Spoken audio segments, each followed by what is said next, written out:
Oh yeah, hear more of that 4-cylinder, let's go. You can get the petrol version of the Honda HR-V. This thing is practical, it's cheap to run, it's not too expensive, and it's also very comfortable and has amazing attention to detail compared to its competitors. But it has one drawback, and that would be the power. Underneath here is a 1.5 litre 4-cylinder naturally aspirated petrol motor producing 89 kilowatts, which is 119 horsepower, and just 145 newton meters of torque. Oh, and it also has VTEC here. But we'll find out together in just a second if that's enough power for day-to-day driving, because on paper it doesn't seem like a lot. So how much does a modest 4-cylinder cost you nowadays? Well, this thing will set you back $36,700 drive away. And that's for this entry-level petrol version. You do have a model above this which provides you a bit more features as well, but that's going to be a hybrid version of the HR-V, which is going to have more power too. Now, one of the best colors you can get is this premium red crystal metallic, and that's what our test car is featured in here. And I think you're also getting a decent amount of features for under $40,000, like these LED combination headlamps, which I think look quite nice, and you're also getting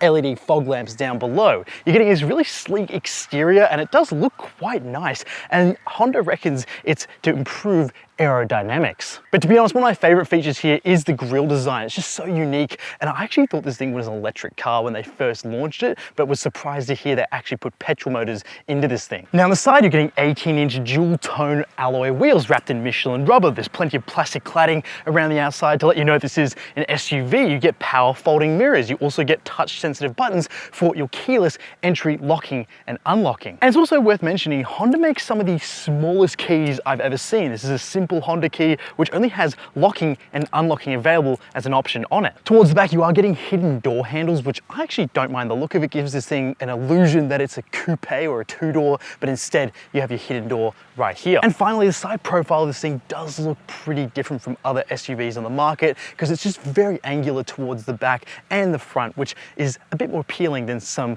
bubbly looking SUVs. Now, as a rear wiper, a giant LED light bar, which makes this thing look a bit more premium than the price suggests, and a pretty simple exterior. This thing is clean, minimalist, and some people might prefer that. I like to think this thing as the Muji of cars. If you're not familiar with Muji, they're a Japanese stationery company that specializes in minimalist design, and that's exactly what this thing feels like when you look at it. And to top it all off, you do have a single reversing camera, and you do have front and rear parking sensors. Now, you do have a manual tailgate here on this model, and of course you get this very cleverly thought out cover here. It is a soft cover, but there's these little arm extensions that come out from the top of the glass to make sure it lies flat when you close in it. And it hangs very securely here rather than just hanging from some light bits of rope, which I think is very clever. You've also got a giant amount of space here for a small SUV like this. You're getting 304 litres of boot space with the seats up and 1,274 litres with the seats folded down. Now in the back, it's worth noting that at night, these LED lights they put in the back are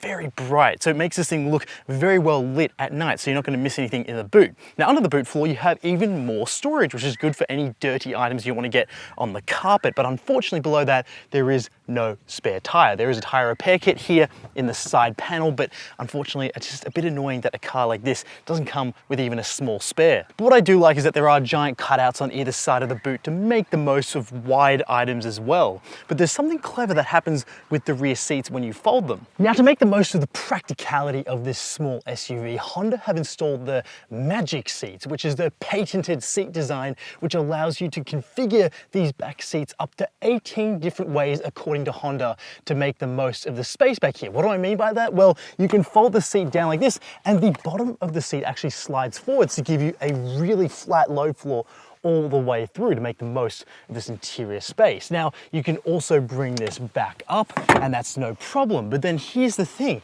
You can raise up the lower section of this seat here, close this bar down, and now you're giving yourself a ton of interior space, which is really quite cool. So you can actually like walk in here, and there is that much space on the inside, which is one of the best storage solutions I've seen on any small SUVs. Now, like I said, Honda said there's 18 different ways to do this, and I'm gonna have to do some homework and sit down and study all those 18 different ways you can configure it. But yes, at least you can make the most of the interior space either in the boot or actually bring it here into the second row. And then to bring the seats down, you just fold the bar down and they lock in place really easy, and it can all be done pretty much with one hand. Now here in the back seats, you have a lot of space. Again, for a small SUV, you have nice plush cloth seats, but here's the downside. It's only a 4-seater. So that means you're gonna have this armrest here in the middle with cup holders, which goes down all the way, which is very nice and comfortable. You have a pretty flat load floor all the way through, but you can't really make the most of it since you can't legally put anyone here in the middle seat, so it's raised up just a tiny bit. Now you have some storage here in the door pockets, but it says it's not a cup holder, but you probably could put a small water bottle there if you wanted to. Now you have plenty of feet room, plenty of knee room, and decent amounts of headroom. My head is getting close as a 5'11" adult back here. But we do have our own little reading lights here, which are quite cute, and they're nice and bright as well. Now some downsides back here, there are no USB charging ports. There's only some storage pockets where you might find some air vents, and it's just a bit frustrating. Again, there are no air vents here in the back seats. But even though we have some scratchy plastics here in the back, I do find the quality of these seats in the back to be quite nice, and they are nice to look at too. Now, immediately what I noticed when I hopped up front here was the glass house. It was very unique. It's like a squat window that goes around the front as your windshield, and it's quite steeply raked as well, which means it sort of feels like you're sitting in a little off-roader. I thought there was okay amounts of light coming in from the side here, but it would have been cool to see a sunroof option here because that would have let a bit more light into this cabin. Now, materials in here are a little bit scratchy on top, but you do get plenty of soft materials towards the major touch points and around your doors, which is very important. Now, starting up this car, you can press into standby mode, but then I usually just jump it straight into starting on, which means we sort of interrupt a startup little chime, which I found kind of funny that it kind of wants to do the startup chime, but it won't do it when you just press start engine stop. It sort of does it a little bit and then it just cuts straight into starting the car. Now we have a 9-inch touchscreen here, which is one of my favorites. I love Honda's center displays here. I like how it's flat on the dashboard, meaning the passenger here can easily interact with it. You have wireless Apple CarPlay and Android Auto, and there's plenty of features here like navigation. You have your phone connectivity and all that sort of stuff, and it does have a decent speaker system in here, but it's definitely not the best I've tested. Now, your HVAC controls are all physical, which is amazing, and you can tell a lot of pride has gone into the small details in this car. First of all, the air vent controls. Listen to this. That tactile sound is just so incredible. And what I love is you've also got different options. You can have straight airflow or dispersed airflow, or you can just completely shut off the air vent entirely, which I find just nice to have a few different options there. And the air vents look great as well, but you can tell a lot of pride's gone into these controls here because they're backlit for starters. So if you turn off the air conditioning system, all the dials just, turn their lights off, but then as soon as you turn it on, all the backlighting turns back on, and you have just such a crisp engagement with every dial and small button in this car. Even the volume knob just feels fantastic. The home button, all these buttons just feel very crisp and just very fresh to engage with. It just feels so much nicer that a car at this price point has amazing attention to detail that some cars more expensive than it don't even go into this level of detail. Now you have 2 USB-A ports here, so you can connect your phone via a cable, and you do have some storage top and bottom and a 12-volt socket, but no wireless phone charging. You do have your shifter here, which is pretty typical, and you also do have an electronic handbrake and some buttons for hill descent control, your economy mode, and your brake hold as well. You have some cup holders here, and you have a small amount of storage here in the center glove box. And the main glove box also has a bit of storage in it as well, but it's taken up mostly by this giant Honda manual. Now you get a manual dimming rear mirror here, and you do get a pretty nice steering wheel, but the material is just a bit slippery. It's like this plastic material, so it doesn't really match the rest of the vibe in this cabin. I wish this just had a bit of a nice material on it. It just would have really enhanced the interior experience, but nonetheless, it's okay. And it's also telescopically adjustable as well, which is very easy to get nice and comfortable. And you have physical buttons on the steering wheel as well, which is great. And your drive display is part digital, part analog, but it's kind of seamless to tell, which is quite nice. You can go through some different information like your media and your trip information on the screen, which is on the left-hand side, and you have your speedo always there on the right. Now these seats are manually adjustable up front, and they are very comfortable cloth seats, amazingly comfortable. I really feel very at home sitting here, and it's very easy to get adjustable here as well. And I have a nice view out, and that's what I really like about modern day Hondas, is that they take a conscious effort to make sure that they put amazing attention to detail in all the small things, which really adds up to making this a very easy car to live with. Now I also like just the simple things, how your sun visor here extends out just a tiny bit, where some cars just completely gloss over that. And of course, both of these have their own mirrors, which in a more affordable car might not be the case. And so for under $40,000, I think this is easily one of the nicest small SUV interiors you can buy. Now, the most impressive feature here isn't something you're gonna see with your own eyes. Instead, it's how much this thing costs to run. It only will cost you $125 a service either every 12 months or 10,000 kilometers. And it's worth noting that Honda includes a 5-year unlimited kilometer warranty with the purchase of an HRV. But here's the most impressive thing about that servicing cost. That's actually less than what it will cost you to take an EV with some other manufacturers to go get service, which is just mind-blowing to me. So you get push button start in this car here, which is very useful. And something that I found very interesting about the Honda HRV is just the attention to detail even in the chimes and sounds. So if you go to reverse this thing and the parking sensors go off, or if you drive around just at low speeds with your seatbelt off, as I'll just demonstrate now in a car park, just listen to that chime. It's so nice. It's not a high-pitched, cheap noise that they've just thrown into this car. It's actually thoughtful and it's peaceful. And that's what this car feels like. It feels like I'm very relaxed driving this thing.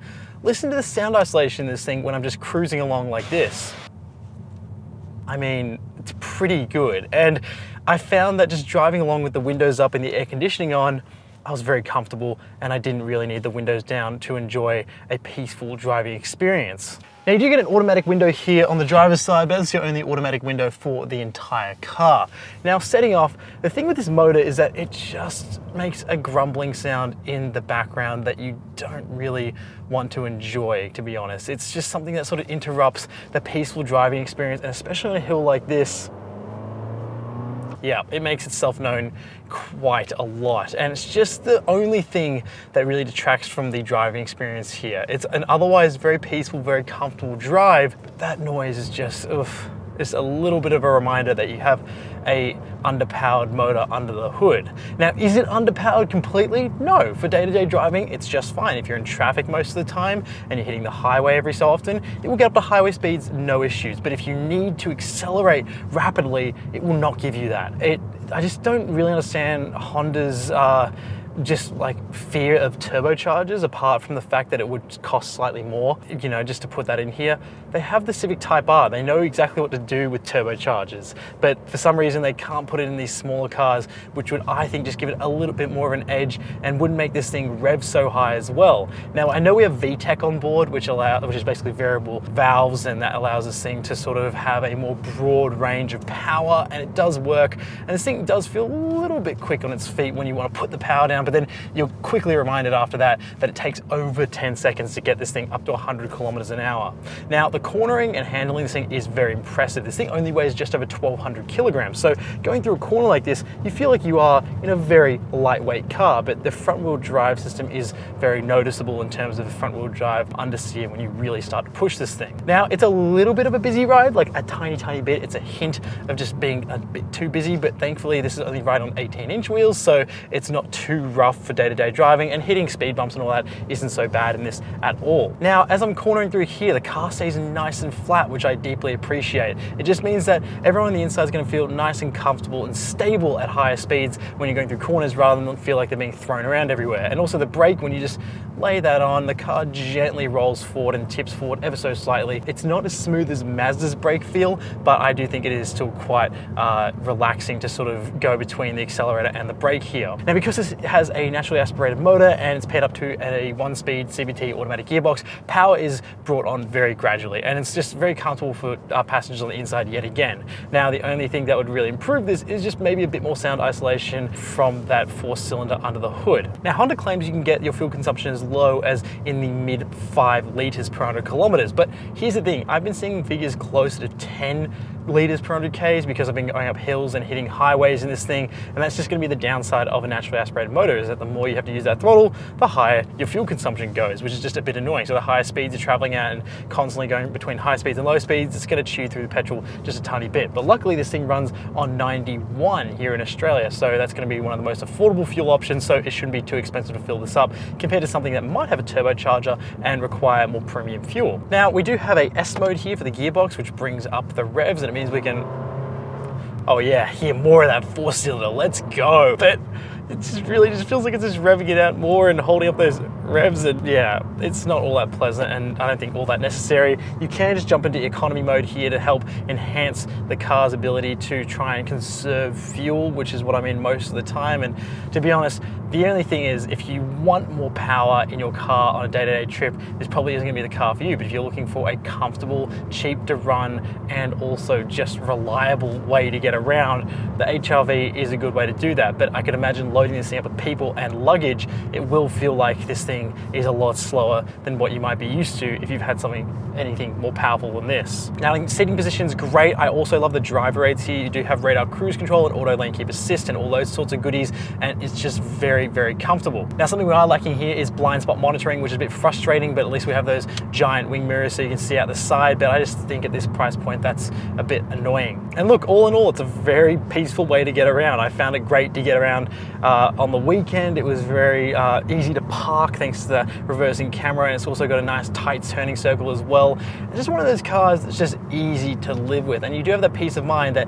it isn't going to be too expensive to keep on the road either. And I also just love the attention to detail and the sound design, the dials, and even just things like the screen layout as well. It's all just very simple, but it does feel very current and modern as well, so that's a big plus point for this car. Now, the other thing with this car is that it's just so simple to drive. I mean, you could put anyone in here in the driver's seat and they'll be smooth to drive it and also just enjoy themselves and just find themselves in a nice cabin. Now, some people might complain that the windows feel a little bit small in here just because that windshield does feel kind of like a letterbox looking out of it, but I kind of prefer that. I just think it's like, it feels like you're in a bit more of like a four-wheel drive rather than a lifted hatchback. But once you're lower down in that rev range, so this engine can sit just above 1000 RPM and between 1000 to 2000 RPM, it's very quiet. And so that's what I really enjoy about this car, is that if you're gently gliding between speed limits, then it's a very quiet car. But if you need to lay on that throttle to get a bit more pace up and running, yeah, it gets a bit noisy very quickly. But let me explain why you might consider getting one of these instead of an electric car that costs just a bit more money. And it's these reasons why I think Hondas make great alternatives to electric cars. They're practical, they're thoughtful, they're very comfortable, and mostly quiet, but more importantly, they're extremely affordable to run. And just because you're getting an affordable car to own over the long term doesn't mean you're skimping out on important things like attention to detail and thoughtfulness in design. So it doesn't feel like you're buying a cheap car that's cheap to run. It feels like you're buying a nicely thought out product that's, yes, designed to be affordable to live with. And so yes, it's down on power, but if you don't intend on using all this power, say you're not going on long trips often, or you're not hauling around a lot of people or cargo all the time, then it is fine to live with day to day. And the consequence of having a more efficient motor is that it's not very expensive to run and also shouldn't cost you too much to fill up. Now, if you want to see more Honda reviews here on this channel, and I'll let you know on a secret, we're getting a Civic Type R to check out very soon. You don't want to miss out on that review at all, or any future Honda reviews here. So make sure you hit subscribe down below. Follow us on Instagram and TikTok using the handle @ProductReviewCars to see more car content, and make sure you review your own car on productreview.com. My name's Cameron. Thank you so much for watching. I'll see you in the next one.